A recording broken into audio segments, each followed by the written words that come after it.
Do.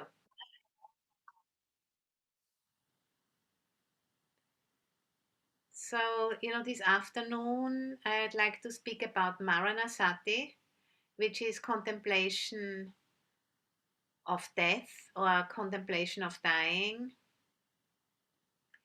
And,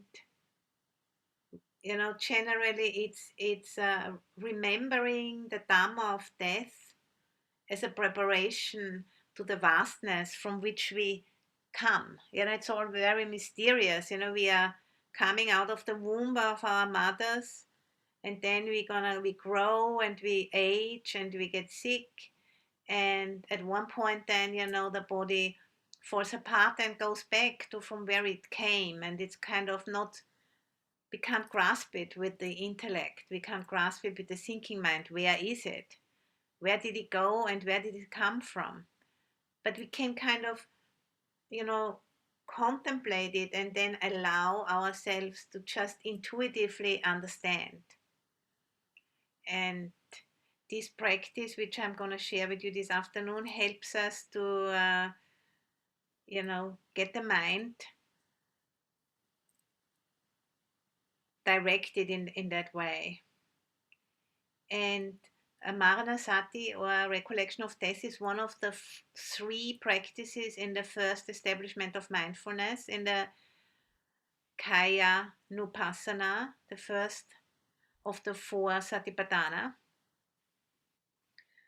Two of them we already did today. We did the anatomical parts, skin, flesh, and bones, or the other contemplation we did. And then we also were contemplating the elements. And both of those practices, the first one is leading to detachment, letting go of grasping of the body in terms of lust. And the other one, contemplation of the elements, leads to disidentification. And the third one, about mortality, just brings us fully in the present moment to allow the thought, I'm going to die, I will die at one point. And that's, brings home the impermanence, anicca in Pali, and leads to letting go. And if we're gonna do that frequently, the recollection of death, it's a really important preparation. Because if we are going to have an exam or some kind of a test or a competition, we are not starting to train on the day of the exam or on the day of the competition in sports. So we are training for months or for weeks at least before. And the same is with the recollection of death, because it's a very huge transition. So, and usually, there can be a lot of stress accompanying that. So it's really good to be prepared and to train ourselves in that um, reflection frequently, so that when death comes, we have more confidence in turning towards it, because we have done it before. We can almost, call it the art of dying, to face that which is difficult to face, and through facing it, becoming more alive, actually, because we are completing the picture. And through that completion, seeing the whole spectrum of what it is, to live as a human being, to get born, to age, and to die, it sets free some energy, which is usually, you know, kept by suppressing thoughts which are difficult to be with. So there's a certain tension there, because we all know we will die one day, and we have, the same survival instinct as animals, but we know that we will not succeed. Any strategy, even the best food and the best medicine, whatever we try, one day we're going to die anyway. So that brings up a certain tension, and therefore the recollection of death, or the 5 subjects which we did yesterday evening, they are skillful means to release the tension slowly by familiarizing us with the truth. And the two ways, of defense mechanism, which are often unconscious, is that yes, other people die, but I won't die, kind of, as an unconscious strategy. And yes, I'm going to die, but not now. So those two strategies are applied, often unconsciously, and we wanna counteract those two strategies. And it's not only a preparation for dying, but also a preparation for being alive more fully. And what do we want to do before we die? What do we want to do with the remainder of our life? To really ask ourselves. And not necessarily, things, but qualities. Which qualities we want to develop more? And then there's like certain strategies, like maybe certain situations. There's certain changes in our life we want to make in order to develop these qualities. And then it's also, knowing about death also makes it much easier to forgive, and makes it much easier to ask for forgiveness. We just become more alive, more connected with our, real heart wish, what we really want to do with our lives. And for example, I remember in my case, my whole practice started when my mother suddenly died when I was 28. She had an accident.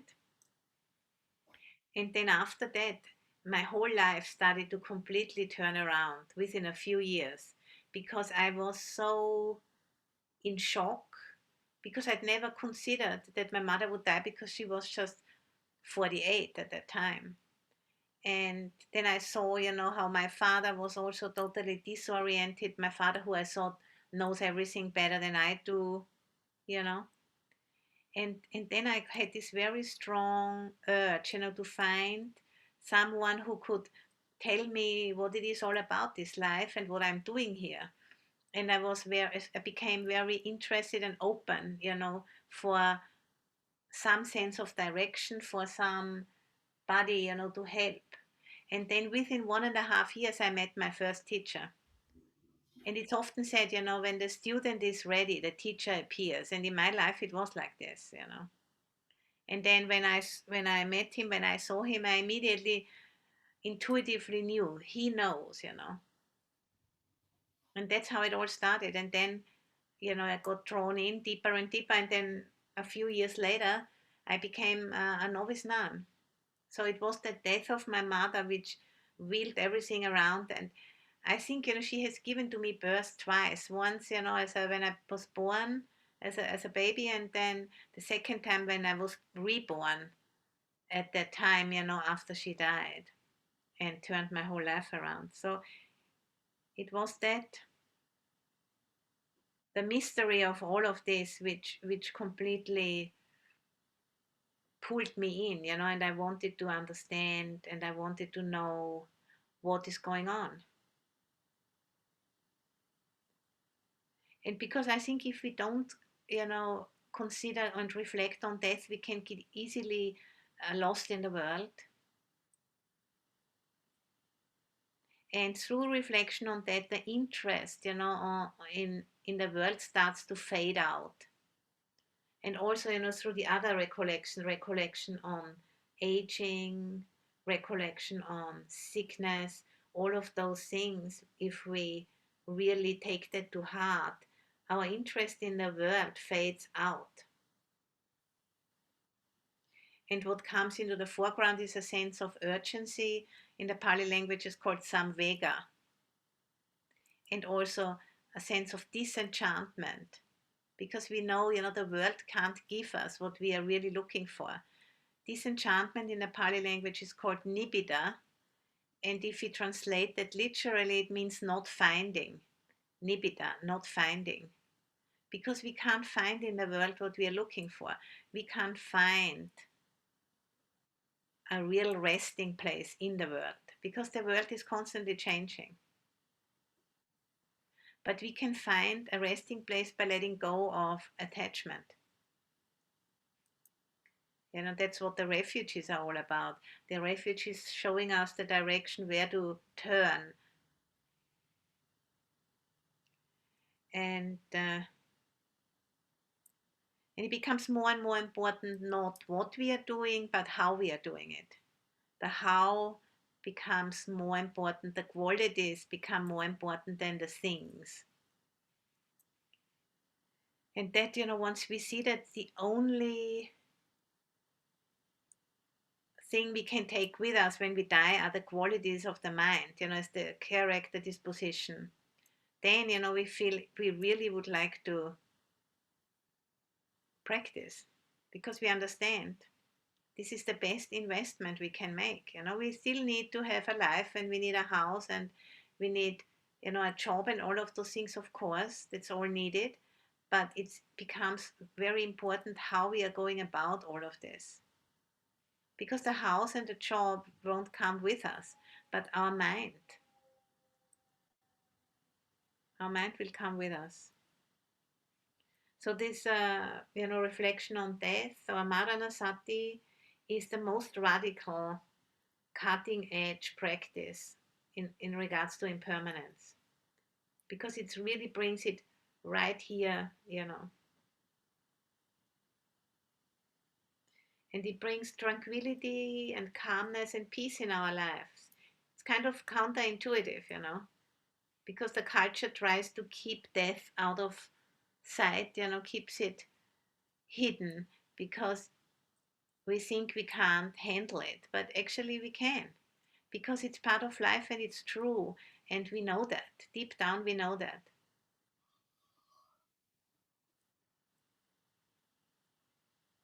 And then, we can be able to face our own death and the death of others, of loved ones. And it leads to the deathless. The deathless is another word for the nibbana, the aim of the practice. Because it really, faces ignorance head on. And Ajahn Chah, the quite well-known Thai forest master, he often said, die before you die. Which means, contemplate death before you die. Because then when the time comes to die, it will be much more easeful. And to have an easeful death, a peaceful death, is the very best starting point for the next life.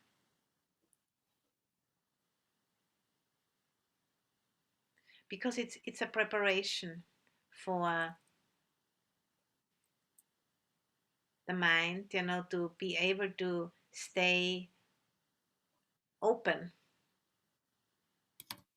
and to not, shrink away in fear, but stay open.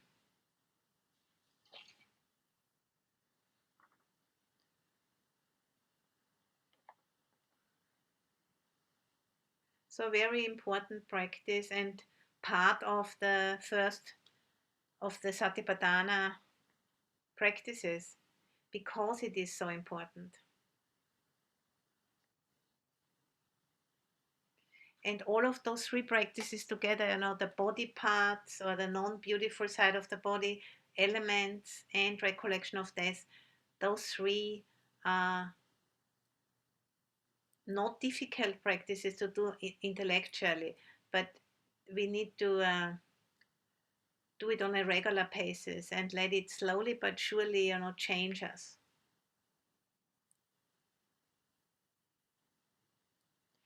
And now I like to guide us in a meditation on this, which I have received from Bhikkhu Bodhi, and it consists of three main themes. The first one is death is inevitable. The second one is arrival of death is uncertain. And the third one is when we die, we have to relinquish everything. So please, find a posture you can sustain for about 40 minutes.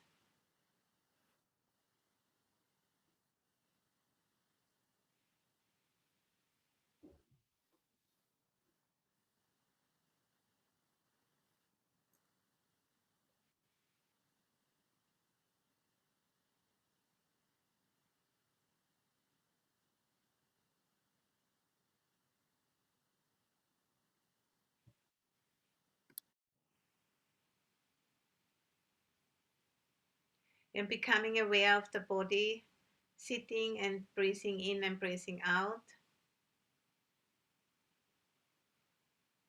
and allowing the mind to rest on the body just as the body rests on the cushion.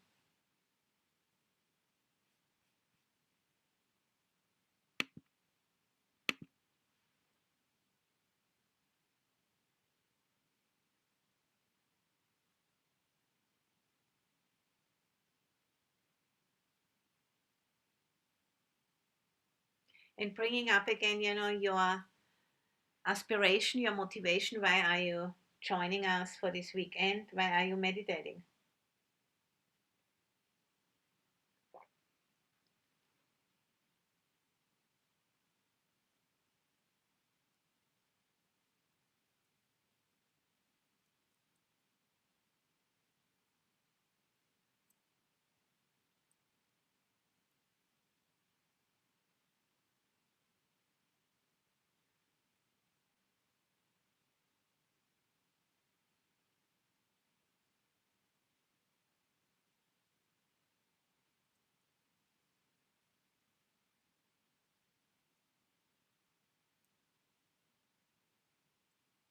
So death is inevitable. That's the first of the three main themes.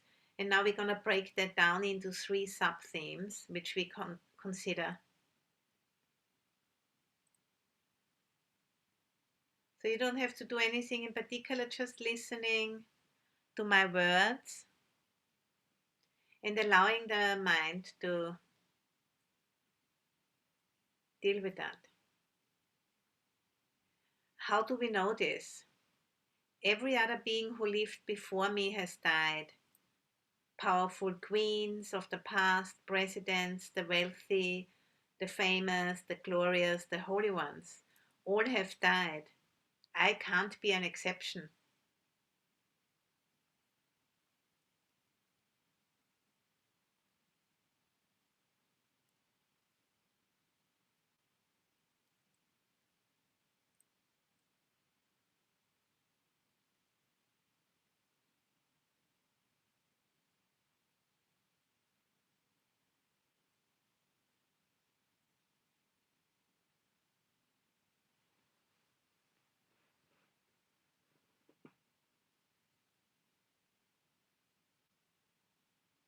I can't be an exception.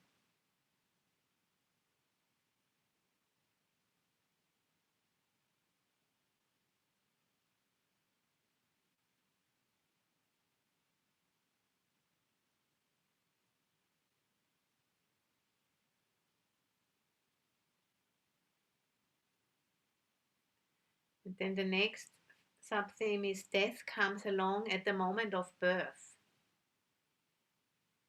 We always think death lies in the future, but actually, at the moment I am born, my death has co arisen, always lurking in the background. When causes and conditions come, I have to die.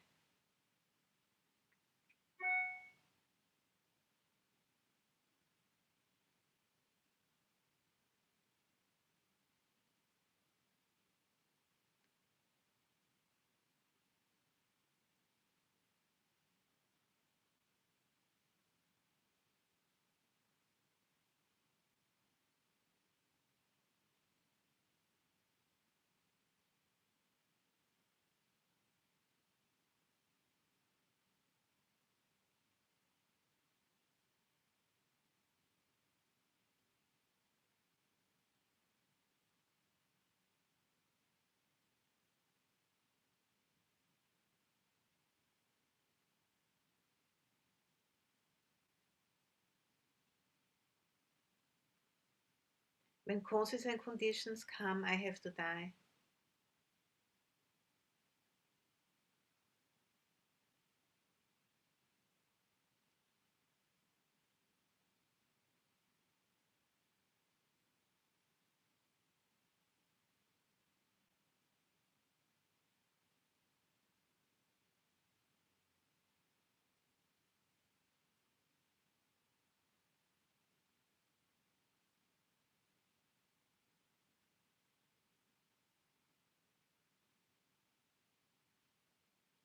Every moment I'm moving ever closer to death. At morning, when the sun rises, it moves ever closer to sunset. So from birth, over the prime of life, old age, I come ever closer to my death every year, every month, every day, every hour, every minute, every second I draw closer to my end.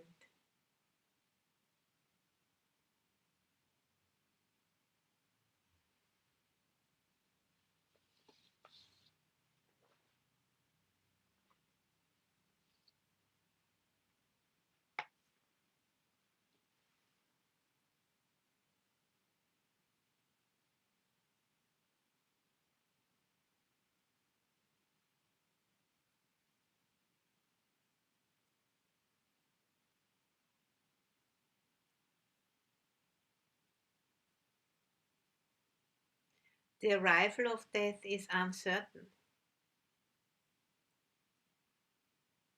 The time of death is unpredictable. Children, adolescents, prime of life, middle age, as a baby, very old. We don't know when death will come.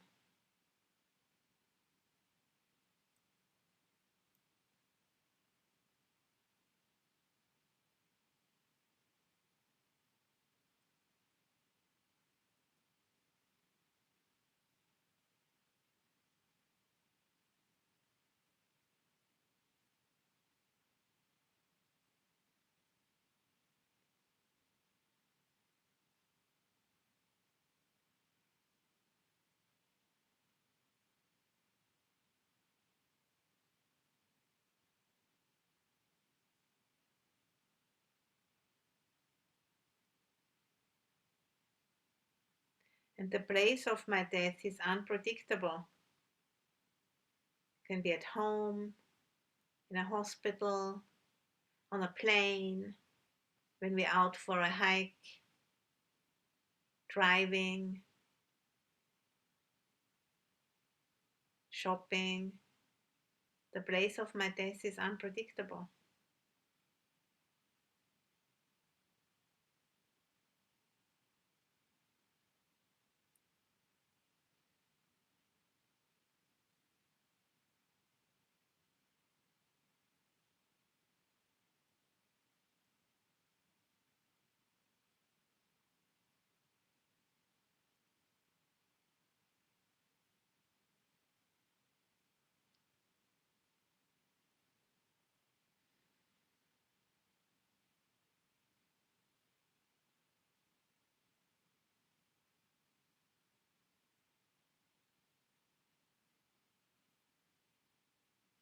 And the cause of death is also unpredictable.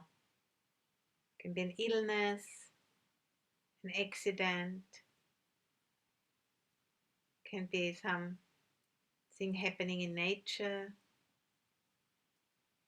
or we can just die, you know, in bed with old age.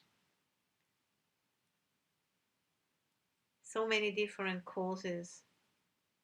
It's unpredictable.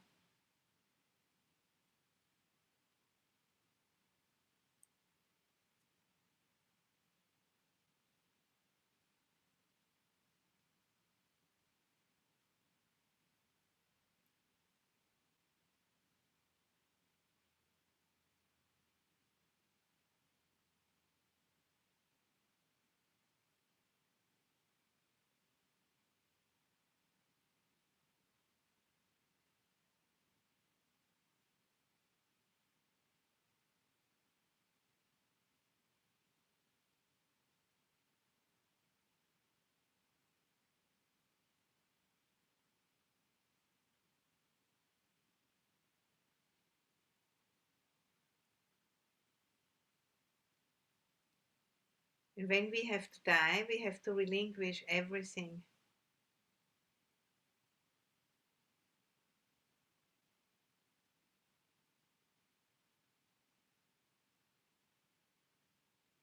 All material possessions and status, name, fame, all external acquisitions have to be left behind.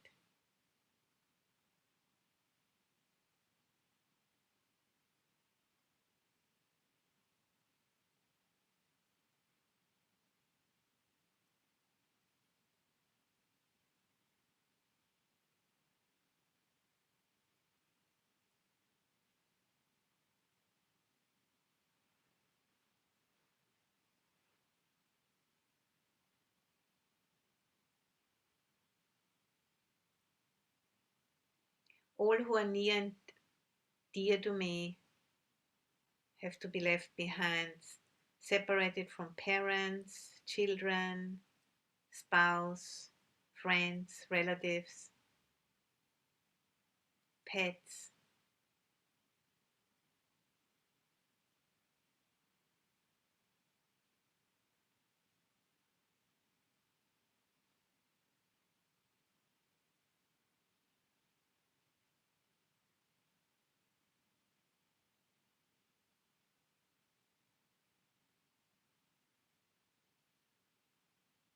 My body and my personality, my whole identity based on it must be given up.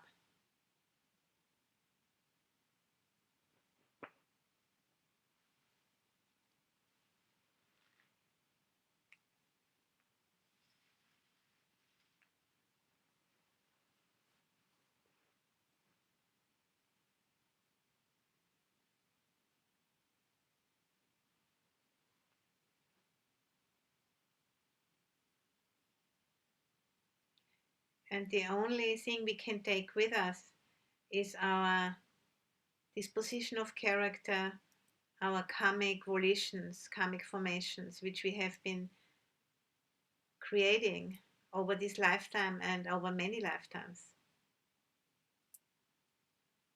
And that's where the practice comes in. This is why practice is so important, because that's what we are doing in the meditation. We are supporting skillful mental formations, and we are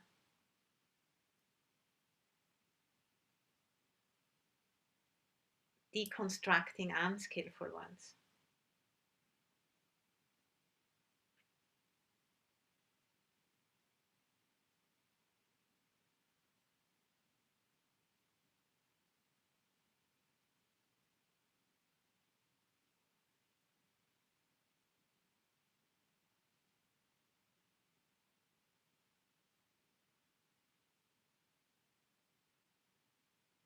So, we familiarize ourselves with all those 9 aspects, the 3 main themes, with the 3 sub-themes.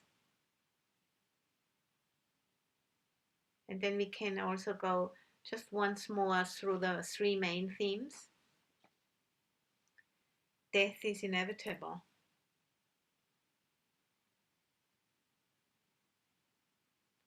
The arrival of death is uncertain.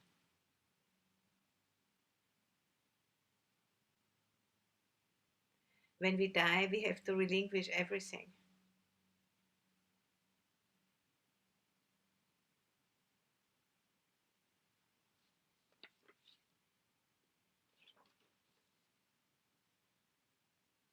We can only take our karmic volitions, formations, disposition of character with us, which we have created.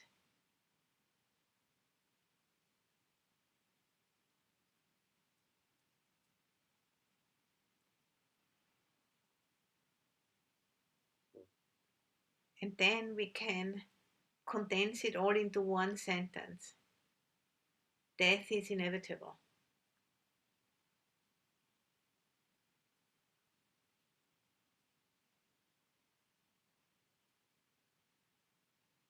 And with the in breath, we are allowing ourselves to really be touched by that truth. And with the out breath, we just let go into the space, relaxing.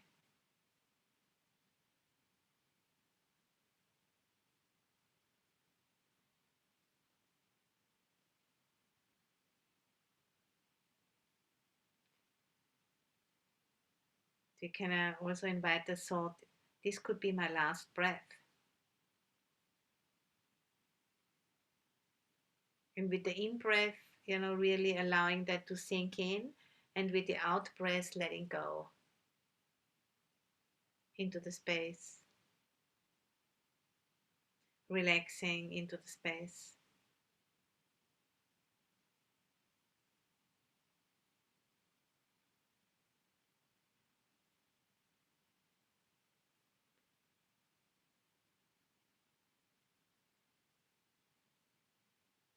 If you find it helpful, you can visualize a skeleton or connect, with the skeleton inside your body, the hardness, the structure which keeps the body upright.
So this could be my last breath. With the in breath, allowing that thought, and with the out breath, relaxing.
This could be my last breath.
And being aware of the spaciousness, which doesn't end at the walls of the room, just allowing the mind to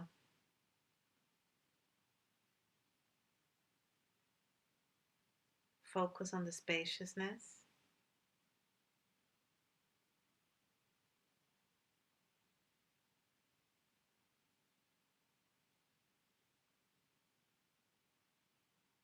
Immeasurable space.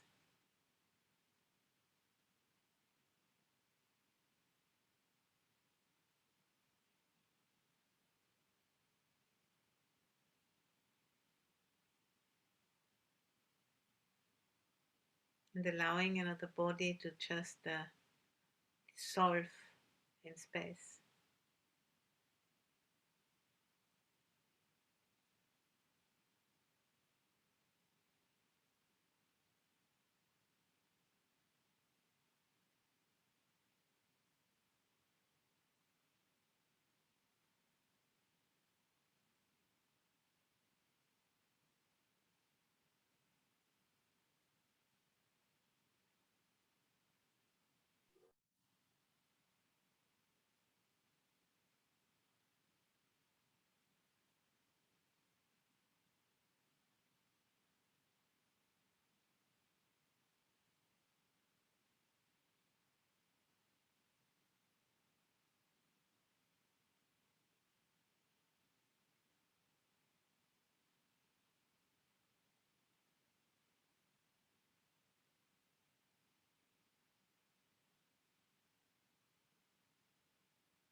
listening to the space, the silence.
And then dropping the space and the silence, and being aware of that which knows the space and that which knows the silence.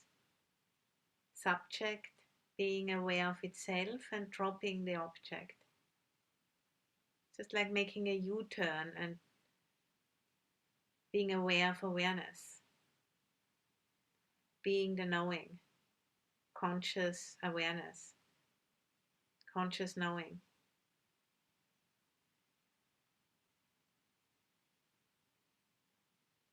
That's the refuge of Buddha, the inner Buddha, the knowing, awakening to the knowing.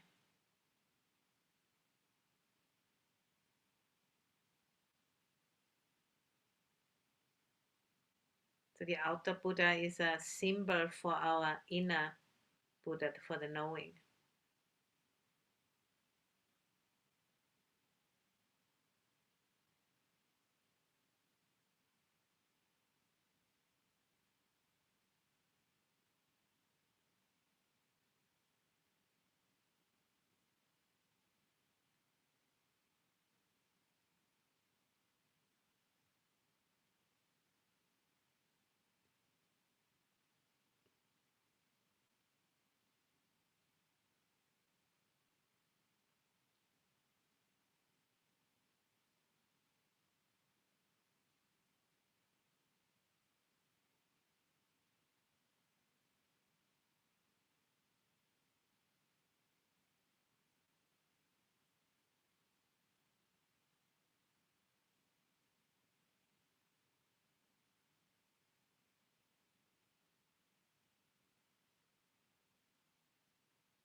And gaining more and more confidence in that ability to be the knowing rather than becoming a million things.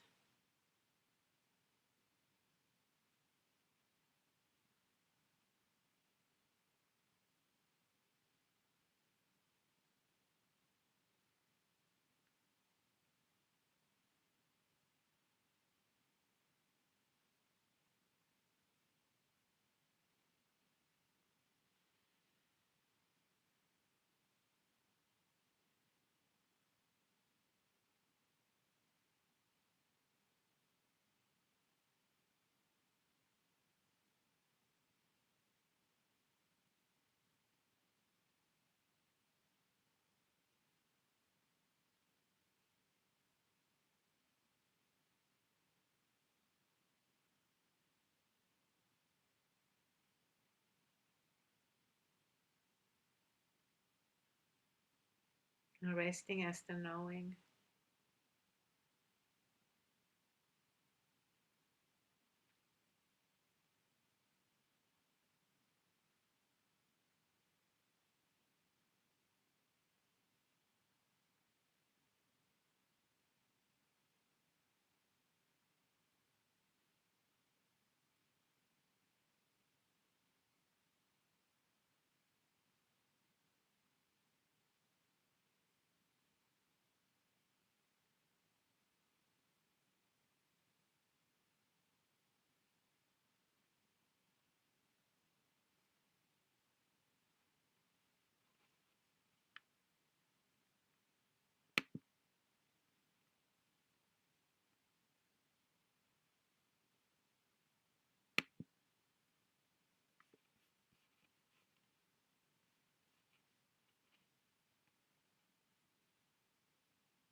And if you're feeling tired, you can open your eyes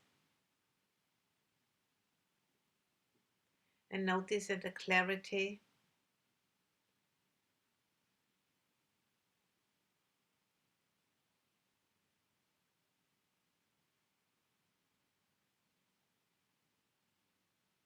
effortless clarity.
So, in a few minutes, our meditation will be ending, and for the last 5 minutes or so, just becoming aware again of impermanence in the body and in the mind, thoughts, if there are any, the breath, bodily sensations, maybe some sounds around you, the constant changingness, knowing the change, knowing impermanence, like the sky, the knowing, and the clouds, the different phenomena moving through. No need to hold on to any of them.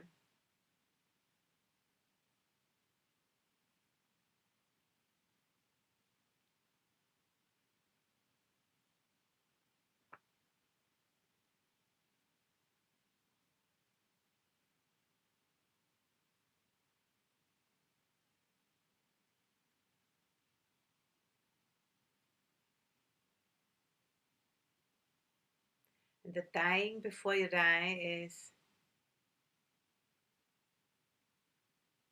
the invitation to let go of all grasping of those clouds, just allowing them to be what they are, knowing them. They're impermanent, unsatisfactory, and empty of a self.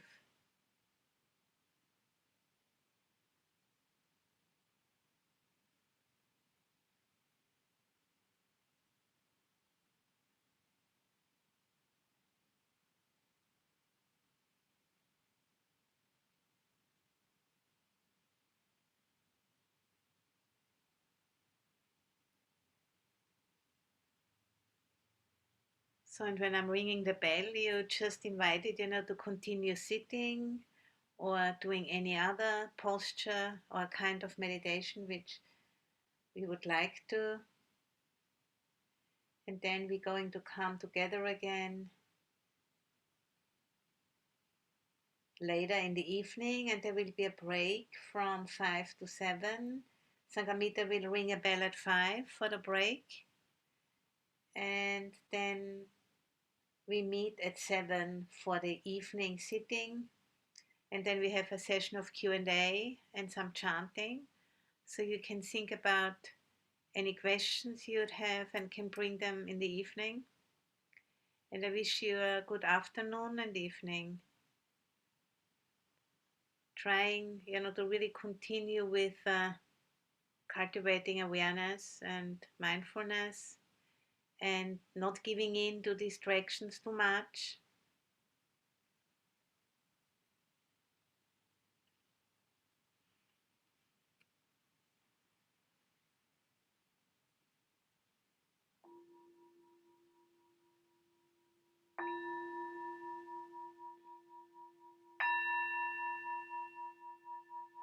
And really giving yourself this gift of a weekend retreat.